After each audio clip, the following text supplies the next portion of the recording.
Right? So either way, whether you feel like, man, I got to work harder at it, or whether this is great, there's a philosophical shift taking place. And once your philosophies change, right, you think differently, you start to identify how differently others think. It's even hard to be around others who have a different philosophy. Like those who complain all the time and aren't willing to do anything about it. Before, when your philosophy was similar, you could be around that association sometimes for a day. You can hang out with that girlfriend, with that friend for a weekend. But when you start to make the shift, that same friend who's the same way, but because you changed, you can't spend an hour with them. Right? And you can't, and it's hard to even tell them that it's like, ew, why? You know, was I like that? And you were, because it didn't bother you as much. Right? And so I see this shift happening, and when that shift happens, your attitude changes. And people say things like, oh, you're different now. Or you're going to another one of those Legal Shield events. Right? Because did you go to the last one? You know, did you go to one in Alabama? Why'd you drive to Atlanta? You've been to one. You teach it. Why'd you go? And so what people don't understand is the power of repetition. And so you get this attitude, you say, man, I got to go over and over. I see that I have to keep going. And when your attitude shifts, your activity shifts, right? You do different things because you think differently about the thing that you weren't doing, you were procrastinating with. And then when the attitudes change, your results change, right? So it goes philosophy, attitude, activities, and then results. And of course, when you have different results, people see your lifestyle shift. And a lot of people look at your lifestyle and it's like, man, I just want to be like you. But they don't realize they got to back it up a little bit. Right? If you want to have the lifestyle, you have to actually have those results. And sometimes people try to have the lifestyle without the results, and they go in debt.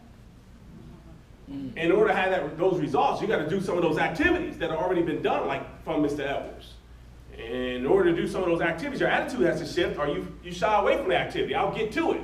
Until your attitude shifts, you say, you know what? This is my time. In no way am I going to continue to live at the end of 2015 like I lived at the beginning.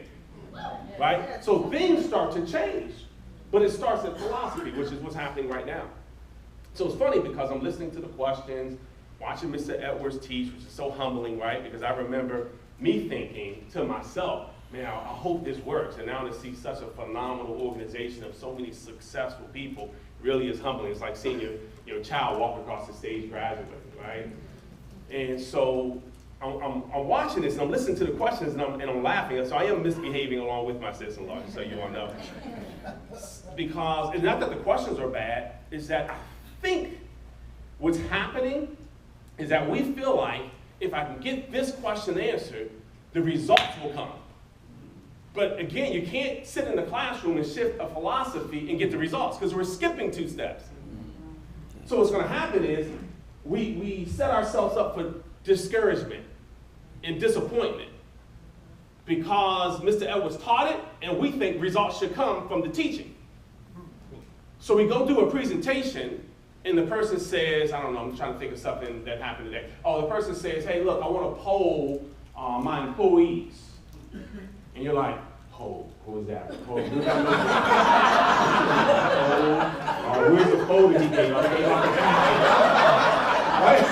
And you're like, okay, the white paper survey. All right, so 90% of people don't even know about it, and 60% if they did know about it, right? And we already done the poll for you, but it took too long to get there, right? Because they don't have that time. You can't. That 10 seconds is a long time, right? So even 10 seconds when they say I want to poll.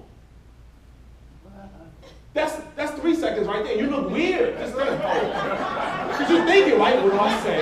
Come on, hurry up, come to me. You ever do that? Like you meet somebody you don't remember their name. What's up, bruh? You don't know what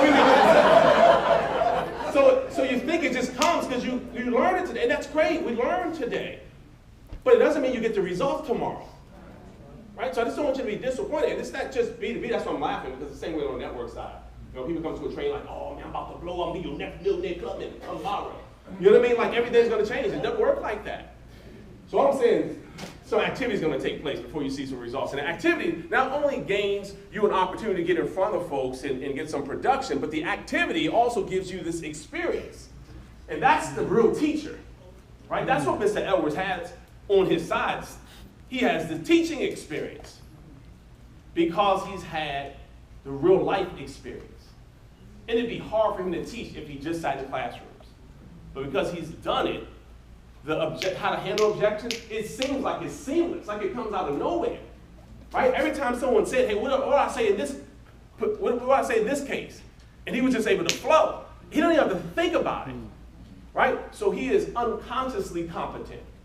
Without thinking about it, it comes out. Just like a stick shift if you've been driving for a while. But when you've been driving for a couple of days, the heel is the worst thing. Because you got to think. Turn the music down. Don't say anything. Shut up. Right? You're like, yes, clutch. Right? You got to think. But after a while, you're driving with your knee. Right? You're looking up. Ladies putting lipstick on. It's crazy. But it takes time to get there.